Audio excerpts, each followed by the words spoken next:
Welcome to Temples and Priests. From its foundation, the city of Memphis favored worship of the god Ptah. The main temple of Ptah was known as Hutkaptah, meaning Palace of the Ka of Ptah. The name of the temple, translated into Greek as Aegyptos, would eventually evolve into the modern name Egypt.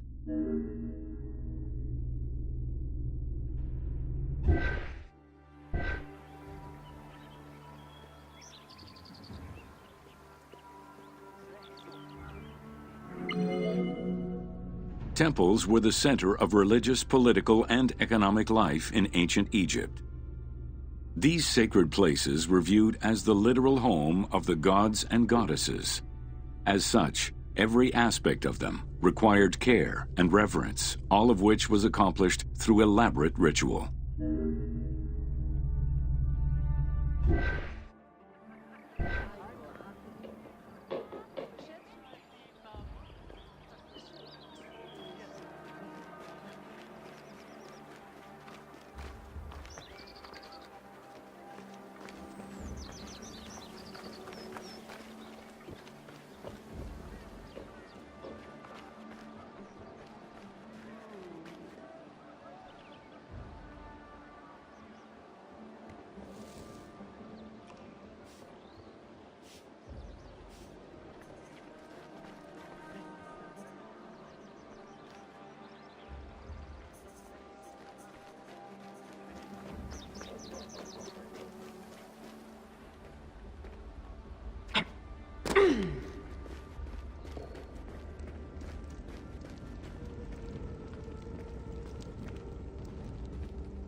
Located in the center of Memphis, the Temple of Ptah was the most prominent and imposing building in the city.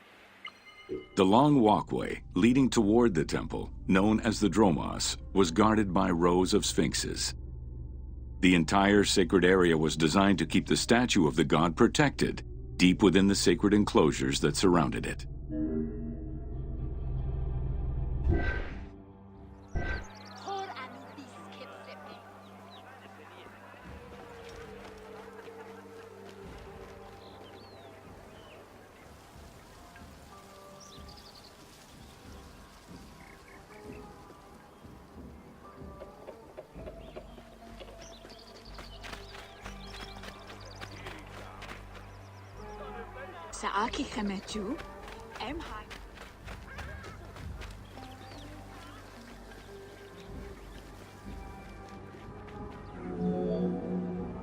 The Dromos opened into a courtyard, with the surrounding portico graced with columns carved to resemble palm trees.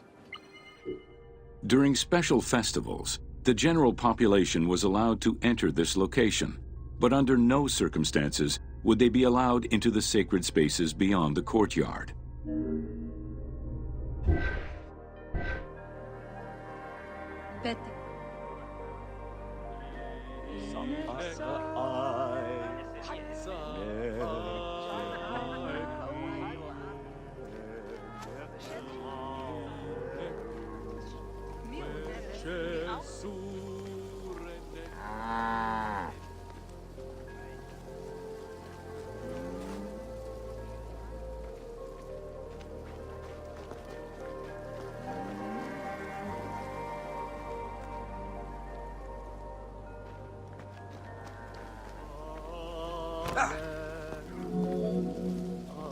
The Memphis Alabaster Sphinx was discovered in 1912, almost completely buried in water and sand. 8 meters in height and weighing in at roughly 90 tons, it is still mounted on its original pedestal. Though it is called the Alabaster Sphinx, it was in fact carved from common calcite rock, which is similar in appearance and texture to alabaster.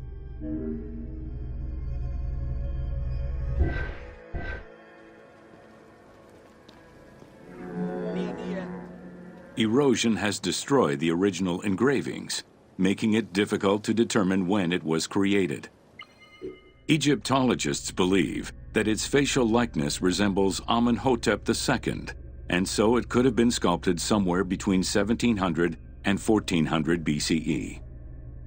It is believed that this monument once stood outside of the Temple of Ptah and was integrated into subsequent extensions to the complex.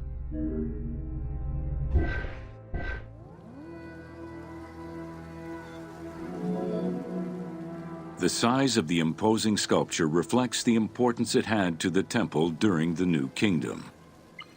This Sphinx is one of the few remaining artifacts from the ruins of Memphis to survive.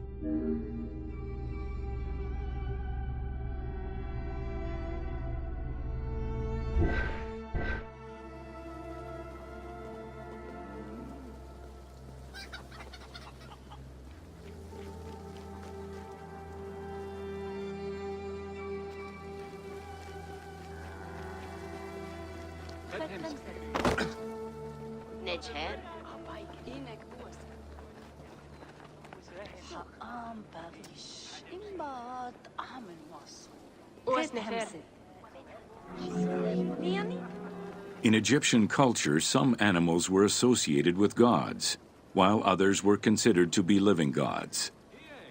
The Apis bull was believed to be a divine entity. The earliest mention of the Apis bull in ancient Egypt goes back as far as the first Egyptian dynasty.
طبيعي يا خود جيف محمد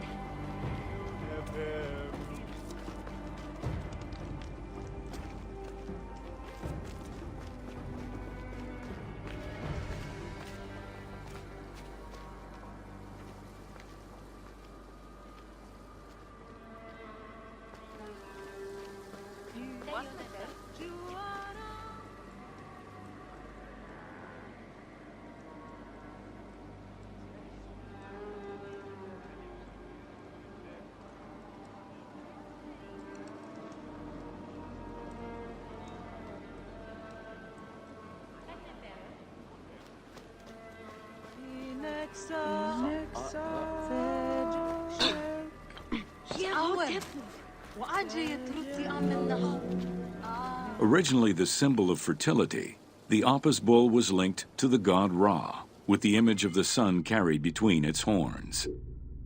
Later it was associated with Osiris, the ruler of the underworld, thus becoming the funerary divinity Osiris.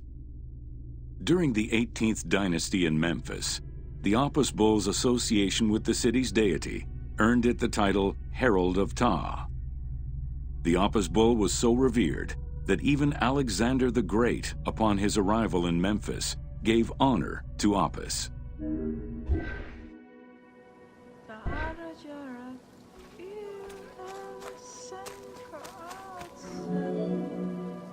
The Apis bull lived with its harem in a sacred barn located in an enclosure in the Temple of Ptah.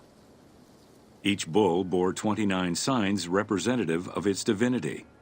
Among them, the bull had an eagle-shaped mark on its back, a double tail hair, and a scarab-shaped mark under the tongue. The signs were intended to correspond with the lunar cycle. After its death, Egyptians would search for its reincarnated form among the livestock.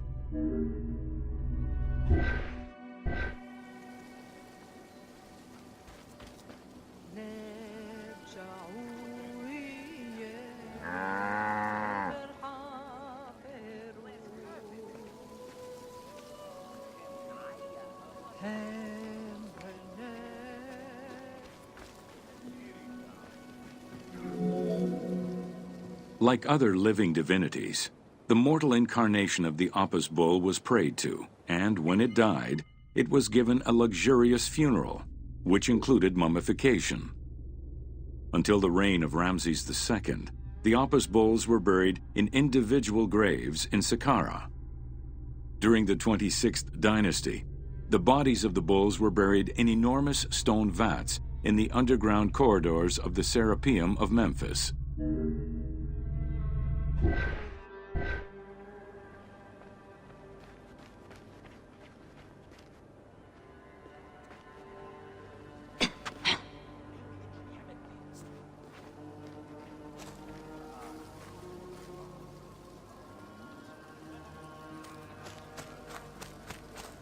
نفر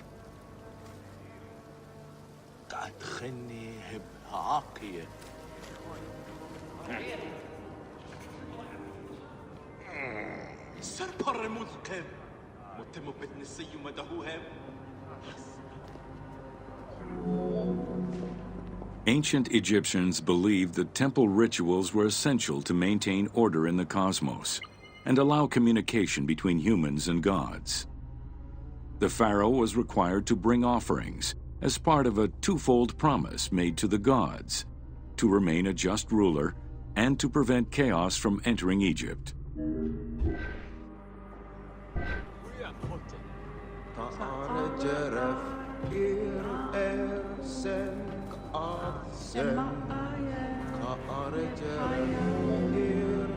Details of the ceremonies found on temple walls provide a thorough overview of the stages of the daily ritual. Performed 3 times a day to mirror human mealtimes, each step of the highly symbolic ceremony was accompanied by specific recitations, many of which referred to mythical events.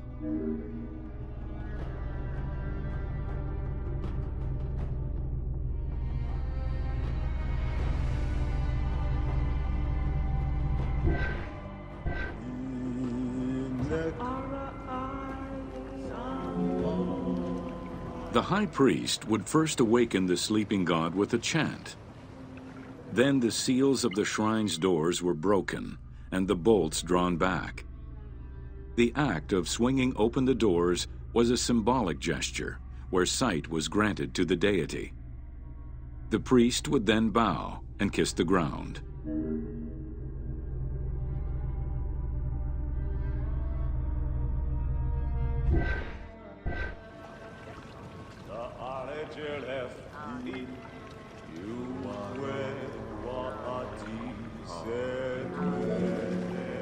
The god was then washed with incense-infused water and its mouth rinsed with mineral salts.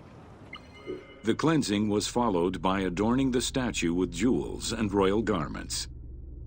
The final ritual required the priest to sweep away any footprints in order to prevent evil from approaching the god.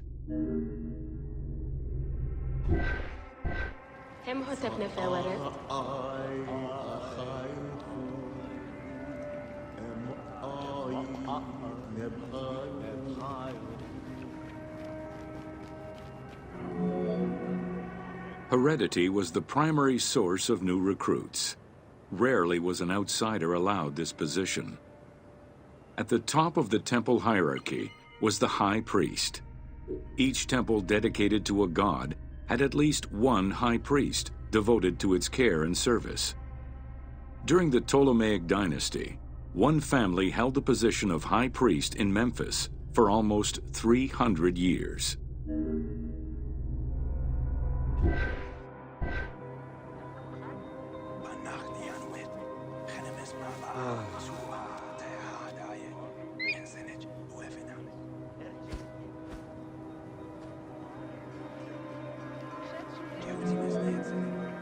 High priest candidates made their way up the ranks of the temple hierarchy. The one chosen to occupy the lofty position of high priest was usually confirmed by the pharaoh. Several of the high priests were also important officials in the government. Families sharing the highest priesthood titles tended to make many alliances, thereby gaining more land and wealth. Shifting balances of power sometimes resulted in more or less open conflicts between the priesthood and the pharaohs.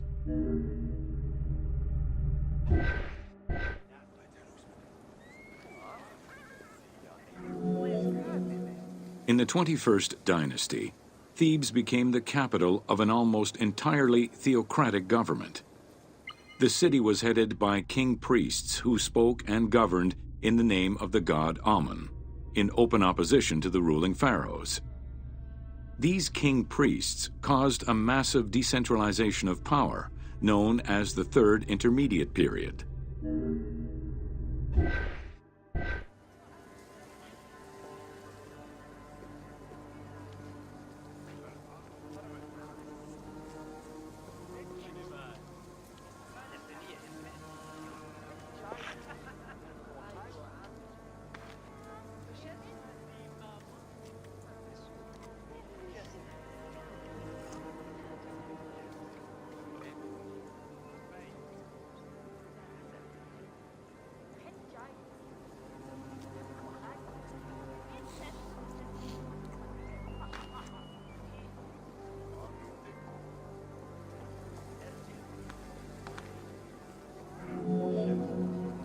The educational institution in ancient Egypt was known as the House of Life. Attended by the offspring of the elite and the clergy, it was a place tailored to the social status of its attendees. The earliest references to this type of institution date back to royal decrees of the Old Kingdom.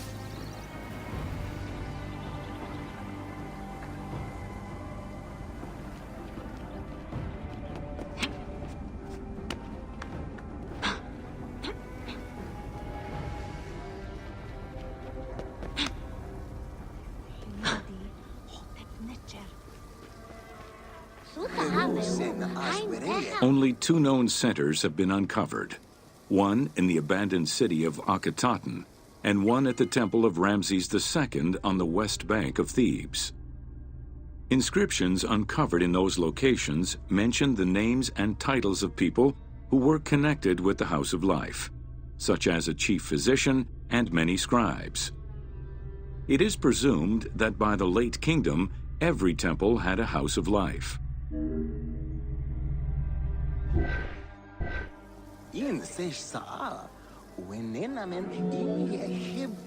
The House of Life offered training for the elite, destined for occupations such as astronomers, doctors, veterinarians, diplomats, architects, translators, or theologians. Some institutions focused on specific disciplines, making them a central hub for the country.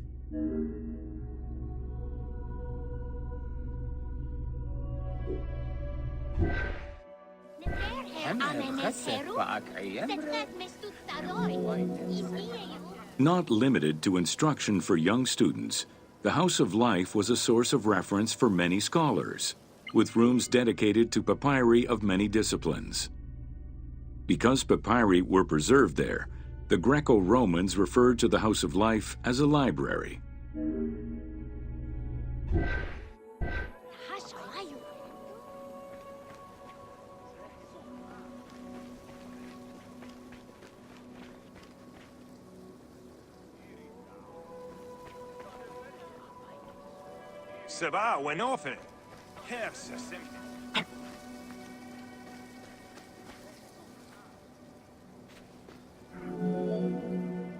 Ancient Egyptian economy was based on an unequal system of redistribution of goods.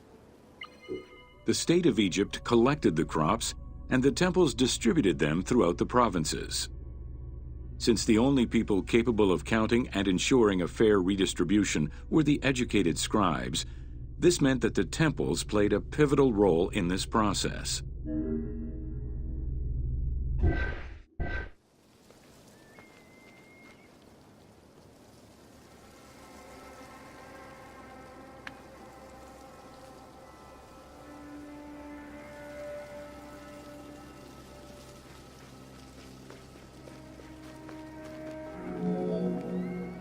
There are records of pharaohs making offerings of large tracts of land and animals to temples in order to maintain their favor. Ramses III offered generous gifts to the Temple of Amun in Karnak in such a manner.